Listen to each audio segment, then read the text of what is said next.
I am in Lexington, Mass right now, and I stumbled about this big event that's going on this weekend. It's about Grow Native. And as you see in the background, they're still working. They've been working on this for 3 days, but the event is this weekend. Let's go and see and learn about native plants. Are you ready? Let's go. Everybody, welcome to another show. Well, we are in Lexington, Massachusetts right here. And I don't know if you saw one of the shows I did out there was in the North End. And we stumbled across Paul Revere's house. Well, this is Paul Revere. And this is where the shot that was heard all over the world. We are in front of the Battle Green in Lexington, Mass. And if you look at all these gardens in this sculpture that they created here, right in the heart of Lexington, Mass, well, you know something? It's time to plant. And we're going to show you some native plants that they have out here in New England, and they're going to have a big sale. Let's go in and take a look because it's going on right behind me. By the way, I got a penny here. It's time to make a wish. Let's go. So everybody, the green is unbelievable. The history that is behind this, it's unbelievable. Well, let's talk about something really native, and that's grown in native Massachusetts. It's perennials, shrubs, and native plants. Well, I'm going to tell you, let's get in here and see what this event's all about, because it's right off the sidelines of this beautiful, beautiful, I call grassy area. Let's get in here.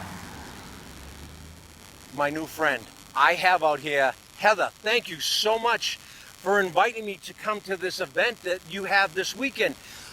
I always have people ask me, what's local, what's native, what plants can you use in the garden? And this here is an event that you have going on this weekend, and it's all about native plants of Massachusetts. That's right, that's right. I am the executive director of Grow Native Massachusetts, and this is a nonprofit based here in Lexington but serving all of Massachusetts. We encourage people to plant more native plants in their gardens and their landscapes and communities to create functioning ecosystems. So I got a question. What makes a plant a native plant? Like, in other words, why do we want native plants here? And what makes that word the native? Yeah, that's a really good question, actually. There are a lot of, just a variety of definitions of what makes a plant a native plant. But what people, the generally accepted definition is plants that were here before colonization. I always say they're plants that have been around in this area for hundreds of years. And because of that time frame, they've co-evolved with the local wildlife, and most importantly, the local insects and pollinators. See, you know what's cool, and I don't want to interrupt you. We got rich in history that we just discovered over there.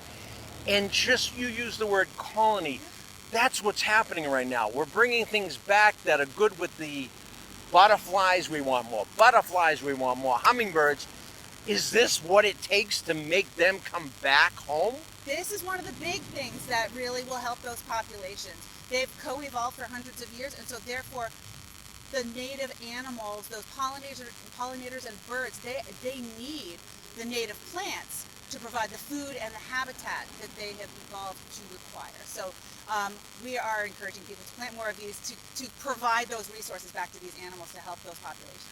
So what, you have this passion, and I don't know, and hopefully a lot of people recognize that this morning you had a whole crew of volunteer people. And how long did it take all this? Because it seems like there was so much energy, but a lot of passion in doing this.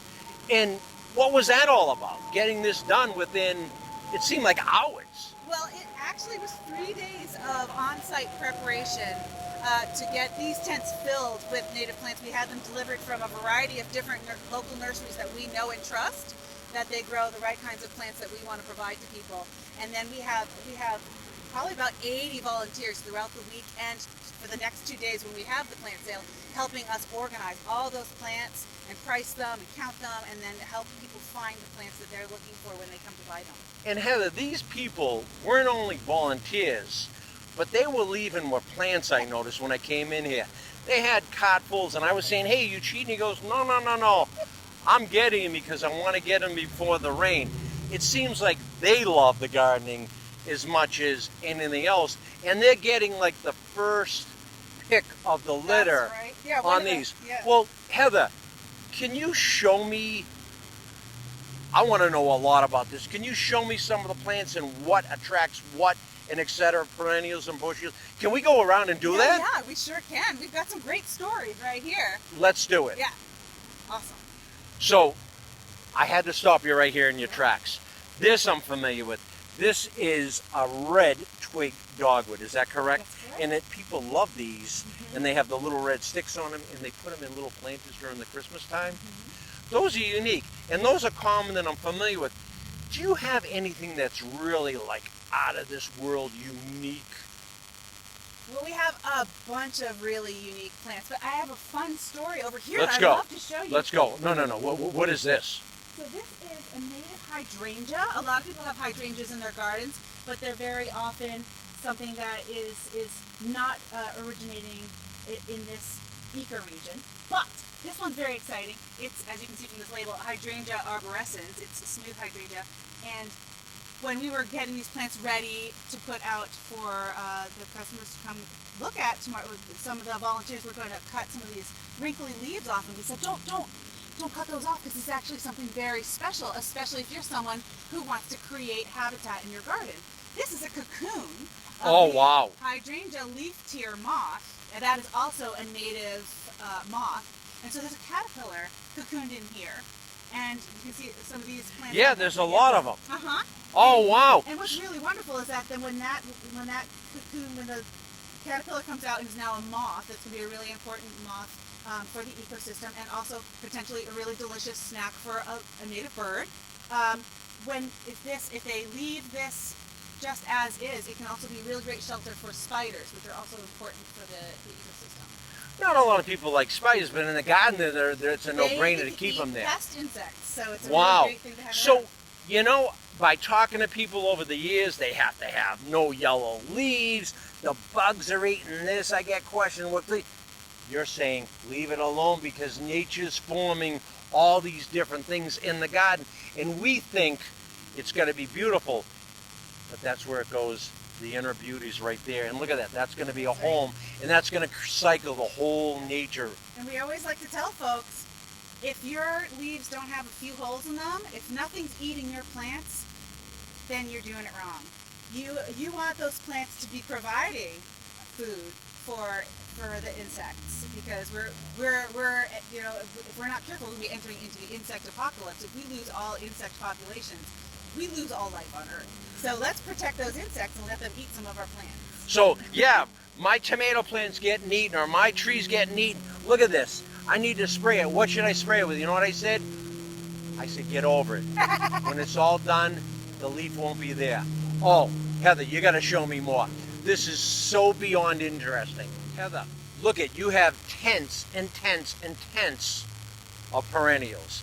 And I see over here some really cool perennials as well. What brings people into the garden? And what do you hear the word on the street? What makes people want to plant things, or why should they plant things in their gardens? Because we were talking a subject earlier about that towns, and this is a mixed bag of questions, are bringing, you need to somehow, with conservation and all that, are putting on the plans, when you put an addition on, you need to have native plants in your yard during that planned project. Yeah, well, I mean, I think a lot of people start gardening because they want to make their space, their home space, beautiful, and they want to be able to work in the. I love to garden because I just love having my hands in the soil. See, my hands are all dirty, and I feel like that is really a healthy thing. I think having contact with the soil, I think, makes you a healthier person. But also, I mean, look at this iris. Who would want to add that to their yard and make their outdoor space so much more beautiful? Now, is that considered a dwarf one, like the way it is height-wise? Because you have your, are these the Siberian ones? No, no. These are blue flag. Okay. Iris also native. Siberian iris is not native. It is Eurasian, and so it's not a dwarf version of that. It's just a completely different species. So it's Iris cristata, and it just grows shorter naturally. So that's great that you corrected me, because I only known the common name Siberian. So you want to stick with these, and the reason is some non-native plants will just bloom and that's it. What would the difference, vice versa? I mean, we've got non-native plants and that are harmful, and non-native plants that are not harmful. They just aren't providing the resources to local wildlife. So the Siberian iris, it's not an invasive plant, it's just not native. So lots of people we encourage people to keep the non-native plants in their gardens that they're fond of, but to add more native plants to increase the ecological value of their home landscape. We also do strongly encourage people to remove the non-native plants that are aggressive, because those are invasive plants. So I remember, and I know it was popular with people, bittersweet. Mm-hmm. We used to know and talk to people that used to sell it. And now, education-wise, knowing that it is so invasive and how it just grew and it took over and it choked trees, it choked a lot of things in the woodlands, that people thought that was nice. That's the first thing that sticks out to my head is invasive, and I think they actually banned that. Is that correct? That's correct. Yeah, Oriental bittersweet is officially an invasive plant in Massachusetts, so it's illegal to sell. There are a lot of restoration projects involved in removing them from the wild. Yeah, now you don't see many of them. Well, can we see some really cool, more in colorful, different perennials? I want to see more. Yeah. So one of the questions I have is that the municipalities, how do they incorporate that into their gardens? That was my last question. Not a lot of towns yet have adopted this, but more and more towns. A good example is Somerville has a great native plant ordinance. So municipalities are starting to adopt native plant ordinances that apply a requirement to the plants that are being planted in town-owned spaces. So I believe in Somerville it's 100% wow. plants. When they're planting new spaces, they need to be planted with native plants. And other towns have different percentages, but it's a really wonderful thing that we're seeing now that the town governments are starting to recognize the great importance of providing native plants. In different towns, they probably, by experience and learning from other towns, know what plants work in different rotaries. There's a lot of rotaries going around, I notice, in Massachusetts, and what don't work, and they know what works in ice, snow, salting on the roads. They test and they check and they see what those work too as far as in the garden, right? Because if it's an icy road or it's a really, really cold time, they really put a lot of ice down. And some of those native plants do well and some don't. Is that correct? That's right. Yeah. So they have lists of plants that will do well in different challenging urban settings, growth environments. And your example of plants that will need to be doing well in like sandy soil and salty conditions. That's very common for roadside conditions because of all the salting and the sand that's applied to the roads here in our icy New England conditions. And the lucky thing is, coastal plants do well in those conditions. So native plants that are native to Massachusetts, but also are coastal, usually grow in coastal environments, like seaside goldenrod, will grow really well in those conditions. And so they can sort of map those two things together to understand that we're creating these conditions by applying salt and sand. But lo and behold, we have native plants that grow in salt and sandy conditions. So. Wow. So you know something? So instead of putting like around that, that tree in front of your house and they have grass and all that, you could create a nice little natural native plant garden around there, and it would look good. And it's not even your property, it's the town. Check with the town. But that would look really nice. And it would hold up to the tough New England conditions that they have.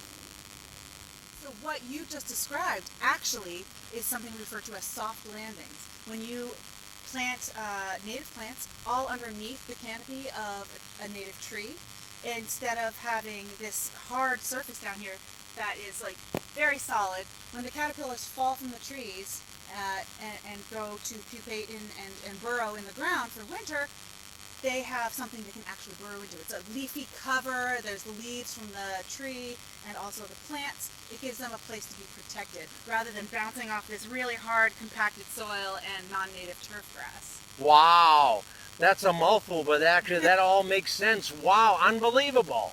Did you know all this is going on in front of your house? I didn't.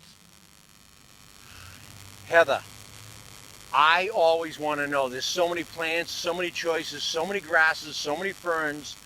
I want to know three things. What attracts butterflies? What attracts bees?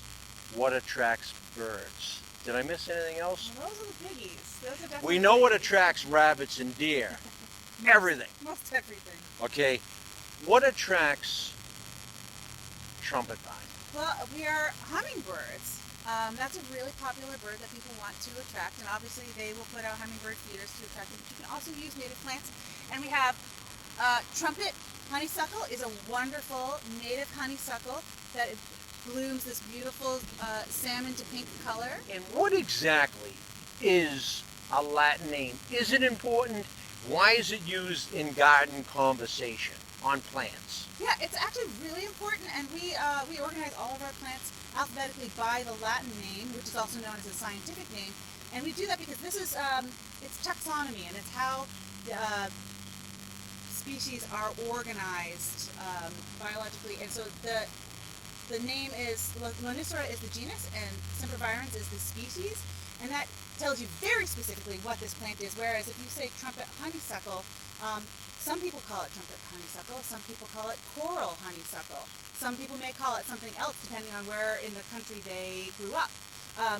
But they can all, if they're going to call it by the Latin name, it will always be Lonicera sempervirens. So it eliminates all confusion. Oh, I see. Now, is there other plants beside the honeysuckle? Because I think, if you don't mind, I got a wagon's going. If you want to attract hummingbirds, I have more plants that are really great for that. The hummingbirds are attracted to red flowers specifically, and they are very well known to go to Aquilegia canadensis, which is also known as the wild columbine. You can see they have these beautiful nodding flowers that they go deep, and they have these.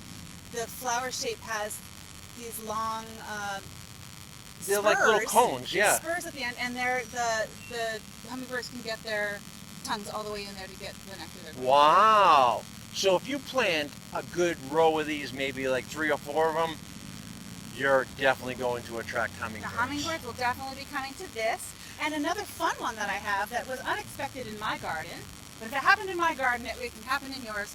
I observed a hummingbird drinking out of my Solomon seal, Oh, wow. which was very exciting. And how is it that they go under? Exactly like that.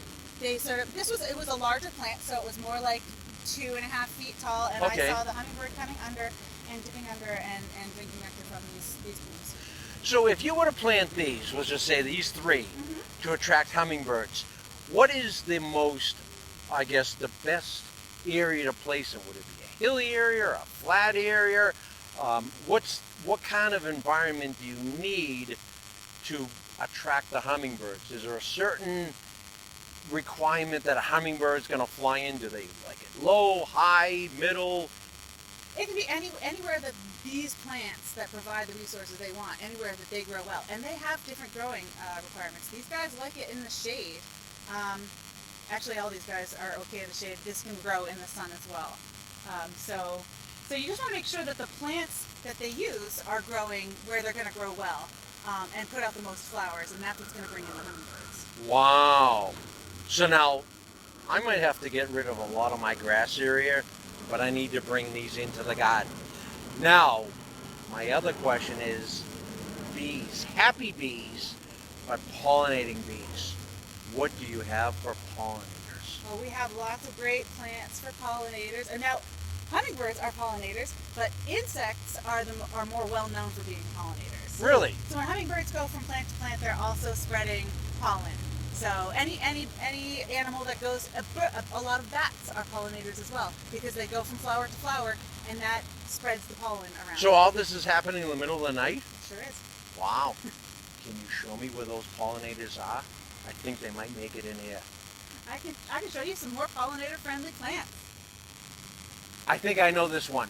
Are these strawberry plants? These are strawberry plants, and we have hundreds of them because they're so popular. We have two types. We have Fragaria vesca and Fragaria virginiana. They're both native, and they make amazing ground cover. They are lush and green, and they spread really easily with these beautiful rhizomes here, and they spread like that along the ground. And they do make strawberries, little teeny tiny, delicious strawberries that you can eat if you can get to them before the birds do. So we were at a Texas farm, and the woman told me that grows them. Small berries are the most tastiest ones.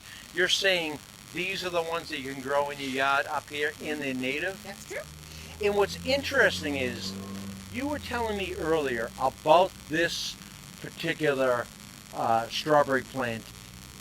Can you tell me more about it and where it all begins? Because that's a cool idea that they got going. Yeah, well, you were looking at this tag that says rooted in New England, local ecotype, New England native. And that means that the nursery that grew these collected the seeds in the wild to make sure that they are selecting plants genetically local to where they're growing.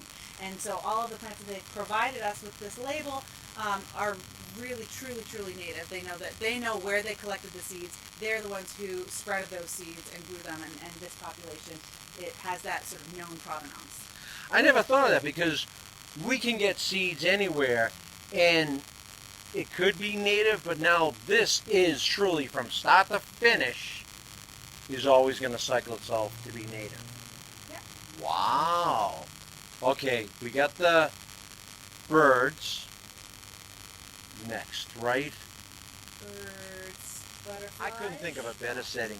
This smells almost like a beautiful something that you would want to eat, but it smells like perfume. It's unbelievable. Well, Heather, like I said, it's getting late. I heard the bell ring, and I think it was a church. I have no idea what time it is, but she's been with me all day. She's been so busy she's getting tired. Heather, thank you so much for inviting me and sharing me all this wisdom that I had no idea. And some of these Latin names I've got to study.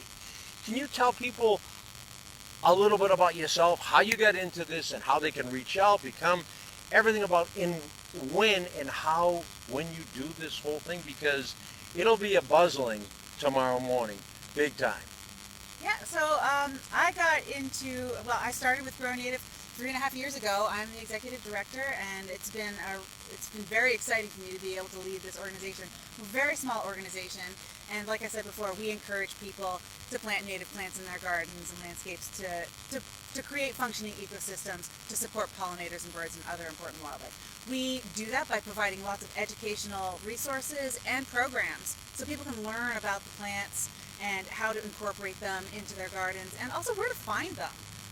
And one of the places that they can find them, they can be hard to find the right native plants that you want to put in your garden. You're not going to just go to Home Depot and find what we're encouraging people to plant. So we have a giant native plant sale every year. We hold it the weekend after Memorial Day on Friday and Saturday. And Friday is for our members, and Saturday is open to the public. And it's so popular. We have 6,000 plants and well over 100 species represented here. It's such a popular event. Harvard Magazine called us the Taylor Swift concert of the plant world. Wow. So make of that what you will.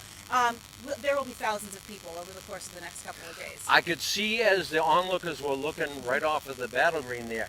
So can people join? Can they reach out to you? They can volunteer. How can they get into this Grow Native in Massachusetts? Yeah, well, like I said, we're a nonprofit. We're primarily funded by the donations made by our members. So members can people can join by becoming members on our website, grownativemass.org. And like I said, there's lots of really nice benefits to being a member, such as being able to come to the first day of this plant sale. But also they get discounts on our workshops and things like that. Volunteers, we always welcome volunteers. Like I said, we use well over 80 volunteers to prepare for and run this event. And we also welcome volunteers when we table at community events and things like that. So it's a really wonderful way to involve the community in the work that we do. Do you notice more and more younger people are getting more into the gardening with their families, with their moms and dads? Or is it an older generation, or is it just everybody? It's really across the board. We get lots of retirees have extra time and maybe a little bit of expendable income to use to expand their gardens and really throw themselves into it. But we also get lots of young new homeowners who are looking to really transform their new landscape. And we get lots of opportunities to talk to school children in their classrooms about pollinators and how they can support those with the right kinds of plants. So it's all ages, really. This is truly amazing. Well, I'm going to say something, and do watch my show, obviously, but if you really watch less TV, you can go out in the garden and just sit there and watch all these pollinators and all these different species out there and all these plants and all these animals all interacting with each other. It's quite amazing. I've seen it here, and I love the passion that you have. So on that note, get out in the garden, because not only is it good for you, but it keeps you healthy. That's what we're supposed to do, right? Yep. Well, thank you so much. I learned so much. I'm so glad. And you know something? Now I've got to get home. We'll get you those plants. All right, so I think I overbought over here, but I came here before the public. So I lost my ride, so this is my ride home, and now I got to plant all this in the yard. Well, you know something? This is going to be amazing, because look at this. Let's go out and get it done.